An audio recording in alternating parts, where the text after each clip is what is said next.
So we're switching from standard frames to servo frames. So you're gonna press the clamp button, unlock, grab the frame. It's kind of heavy, so you have to carefully move it out of the way, set it to the side.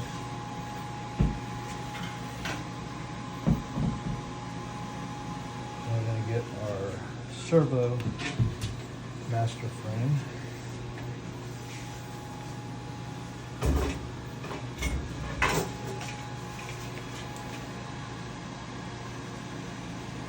The machine the same way. Down inside the rails. Watch for your top and bottom. Slide it over to your clamp matches. Get the lock. And let's check. Alright, we switched to servo frames, which you see here. So the next thing you're going to do is just like before, you're going to begin to add your files. So you're just verifying that you got your servos. So now you're going to add files. Select the art files that you want to add. Now when you're doing these, being that they're different files or different ones for each color, so you've got 116, 164, 198, 199. If you select that box to the left there, you can click all four and open, and all four files will begin to load into the queue. Now the difference with the servo versus the standard is there's extra steps for doing the servo. So the first thing you want to do is you'll see that these are numbered 1, 2, 3, and 4. So your screens are labeled as well, 1, 2, 3, and 4. What you have to remember is that 1 goes in 1, 2 and 2, 3, 3, 4 and 4. But here's where the difference is. So you're going to double click on the first number 1. This screen will now pop up. So what you're going to do is go to Image Presets. If you'll notice, 1 and 2 is on the right side. So you need to select Servo R, which is for right, and then click Save. Then go to your second file, number 2. Same thing. Select right side, Save. Now 3 and 4 are to the left. So go to number 3. Preset.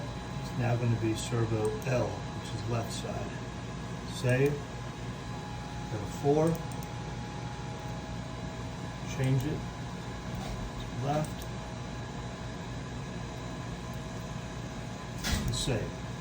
Now, the reason it does that is on the master frame, the way that the servos are done with the pin system in it, you have your single pin on the right, your left pin is at the bottom on the right side. On the other side, it's inverted, so it'll go upside down. The pin is to the left, and the single pin is to the upper right. So at this point, you want to drag and drop your files into there. So 1 goes in 1, number 2 goes in 2, 3 goes in 3, and 4 goes in 4. And then you can do the same thing as you did on the standard. You can do a preview and see the image in there and just verify again that you've got your correct part number in there and the image looks right. And you can close that out. Go to Process. And this will begin processing the files, just like before. All the rest of these steps are the same as the standard. And then process, you'll see them process in order 1, 2, 3, and 4.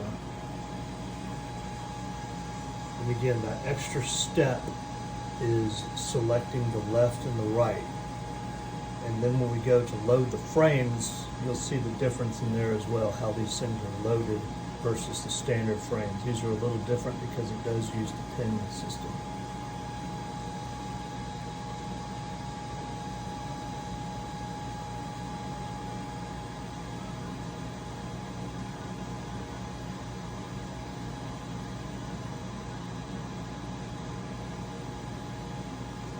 So now all 4 files are loaded and it's ready to go. And you'll see once it's finished, the start printing will turn green.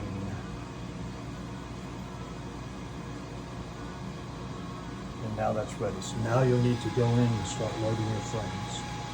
So again, on the servo frames, they're a little bit different. You've got a single hole, and then you have your pill-shaped hole. The way that these screens go into the machine on the servo, that pill-shaped hole always goes to the top left when you're loading it into the machine. That's the reason why when we did the settings on the computer where we selected left and the right, it flips that image so that that positioning is always correct on the frame. Even though they're flipped on the master itself, they'll always be positioned right on the frame because of that change we made. To load the frames, again, you're going to line up your holes. There's pins on these. Line up the hole, until it snaps into place. When you have these extra clamps, they'll lock down and hold that in position. So now that first frame is loaded. So now we're going to go to the next frame. Again, make sure your orientation's right.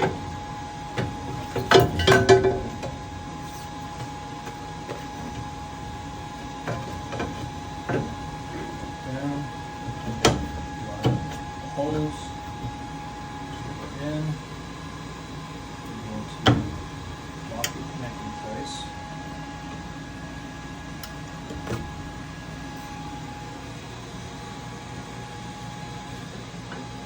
Next.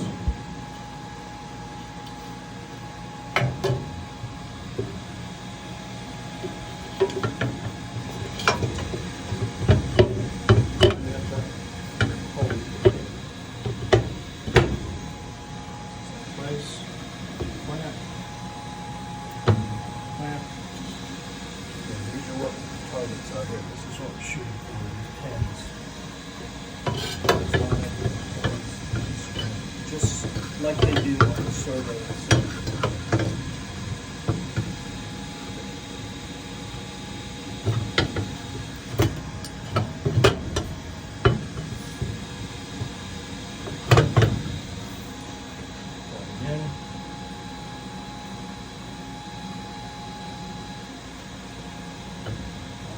Loaded our frames in the machine. We're going to come back to start. You're going to select your mesh, which in this case you're doing 355. You're going to hit your start. Doors going to close. Light's going to turn green. And it's going to start the exposure. So again, you have your progress bar and your elapsed time up there. Again, the burn time on the servo and the standard is the same. The only thing that changes on your exposure time is 305s versus 355s. That'll change your exposure time. And again, when you're doing these setups, you can't do split. You can't do 355s on one side and 305s on the other because your exposure time is not the same, so your screens will not wash out correctly. You have to let all of your 355s burn together and all of your 305s burn together. The other thing to note is that even if you are only needing to burn 1 or 2 screens, the beginning process is all the same. You still have to load in all your files, you still drag and drop them, but when you put them in the machine itself, if you only need to replace 1 or 2 screens, you would just put your screen into position 1, 2 in the machine, and then go through the rest of the process the same. You would start printing, let it run its cycle, and when it's finished, everything will be exactly the same. You'll just have 2 frames in the machine versus 4. Okay, so our status bar is almost complete. The see our countdown there. It's reached its end. Okay, so our screens have finished exposing, so now we're going to remove them. It's just the opposite of what we took them in. We're going to release the clamp. Release the clamp. Take it out. And now these have been exposed and they're ready to be washed out. We're going to repeat the same process for all four.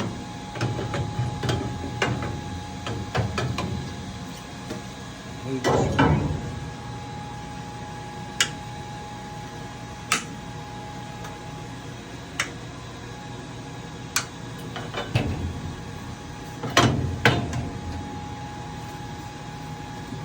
These screens are ready to be washed out.